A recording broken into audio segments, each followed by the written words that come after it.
Hi అండి. Welcome back to our channel Shri lucky's happy world. ఈరోజు మన వీడియోలో 2025 శ్రావణ మాసం వరలక్ష్మి వ్రతం పూజా సమయాలు ఏంటి, ఎప్పుడు చేసుకోవాలి, ఆడవారికి నెలసరి సమయం వస్తే ముందుగా చేసుకోవాలా, తర్వాత వారాలు చేసుకోవాలా అనే పూర్తి డీటెయిల్స్ అయితే ఈ వీడియోలో తెలియజేశాను. వీడియో అక్కడ స్కిప్ చేయకుండా అయితే చూడండి. మనకి ప్రతిసారి అలవాటయ్యేది ఏంటి అంటే వరలక్ష్మి వ్రతం అంటే శ్రావణ మాసంలో రెండో శుక్రవారం రోజు చేసుకోవటం మనకి ఎక్కువగా కనపడుతుంది. కానీ ఇక్కడ చారుమతి కళలో వరలక్ష్మి అమ్మవారు కనిపించి వరలక్ష్మి వ్రతం ఎప్పుడు చేసుకోవాలనేది వివరంగా చెప్పారు. శ్రావణ మాసంలోని పౌర్ణమికి ముందు వచ్చే శుక్రవారం రోజు అమ్మవారి వ్రతం ఆచరించమని అమ్మవారు సెలవిచ్చారు. కానీ ఇక్కడ మనకి మూడవ శుక్రవారం రావడంతో ఆగస్టు 8వ తారీఖు 2025 సంవత్సరంలో అనేటప్పటికి అందరికీ రెండో శుక్రవారమే చేసుకోవాలని కొంతమంది చేసుకుంటున్నారు.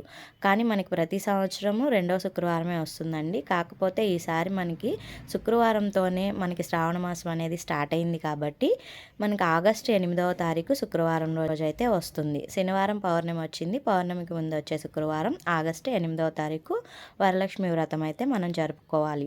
ఇక్కడ నెలసరి సమయం వచ్చినప్పుడు పూజ ఎలా చేయాలి, మేము ఎలా చేసుకోవాలి అని మీరు అనుకున్నట్లయితే కనుక అమ్మవారి వ్రతం చేసుకోవడానికి నెలసరి వస్తుంది అనుకుంటే 8వ తారీఖు వరకు వెయిట్ చేయండి. ఒకవేళ రాకపోతే చేసుకోండి. వచ్చిద్ది అన్న అనుమానం ఉన్నట్లయితే ఆగిపోయి నెక్స్ట్ వచ్చే వారాల్లోని పూజ అనేది చేసుకోవాలి. ముందుగా అయితే చేసుకోకూడదు.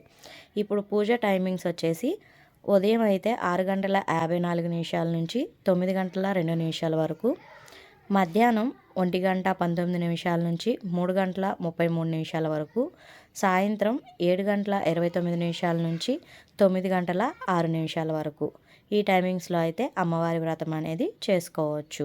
ముందుగా చేసుకోవచ్చు అని చాలామంది ముందుగానే చేసేస్తారండి. అలా కాకుండా అమ్మవారి వ్రతము మనం ఆ రోజు చేసుకోలేకపోతున్నాం కాబట్టి నెక్స్ట్ వారాలు అనేవి చేసుకోవాలి. ముందుగానే చేసేసుకోకూడదు.